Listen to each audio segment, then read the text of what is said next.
이제 두 가지 교회에 대한 하나님의 메시지가 이 안에 들어있는 것을 제가 발견하게 됐습니다. 그 중에 하나가 무엇인가? 두 개 중에 하나가 뭐냐면 교회는 핍박받더라, 이런 얘기가 오늘 성경에 있더라고요. 두 번째는 교회는 기도하는 곳이라. 이 두 가지가 오늘 성경에서 말씀하고 있습니다. 성령이 역사하시는 그때에 핍박이 일어났다는 말이 같이 나오는 것을 보게 됩니다.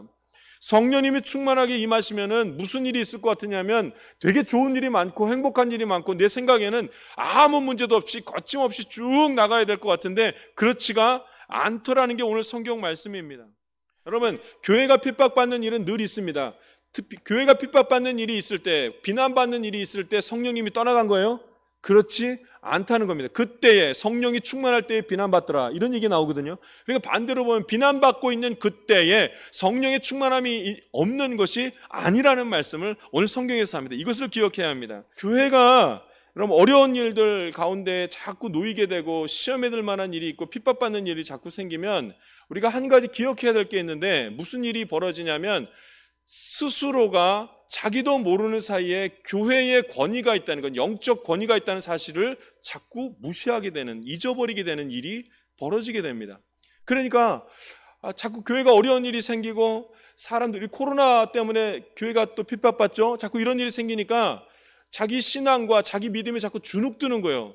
그래서 하나님의 말씀이 절대 진리입니다, 하나님이 진짜 신이십니다, 전능하십니다, 이 말을 하기가 점점 작아져서 잘 안 되는 겁니다. 여러분, 교회가 자꾸 비난받고 어려우면 기도하고 영적으로 깨어있고 영적 권세가 있는 교회로부터 나온다는 걸 알아야 되는데, 이게 되지 않으면 그 다음 단계로 넘어가는 게 뭐냐면 세상 방법을 통해서 믿음 지키려는 이상한 일들이 벌어집니다.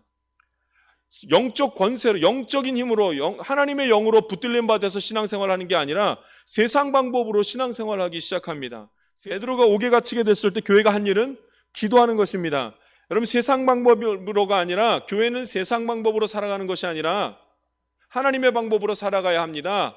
그 하나님의 방법이 무엇인가? 기도하는 것입니다. 여러분, 누가 옥에 갇히면 우리 머릿속에 뭐가 떠올라요? 거기가 찾아가서 돈을 주면 베드로를 빼올 수 있겠지, 이게 세상 방법 아닙니까?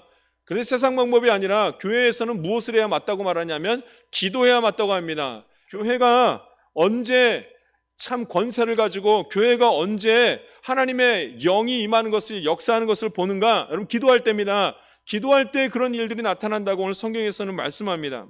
나와 내 가정과 내 주변을 향해서 기도하는데 잘 되게 해주십시오, 행복하게 해주십시오.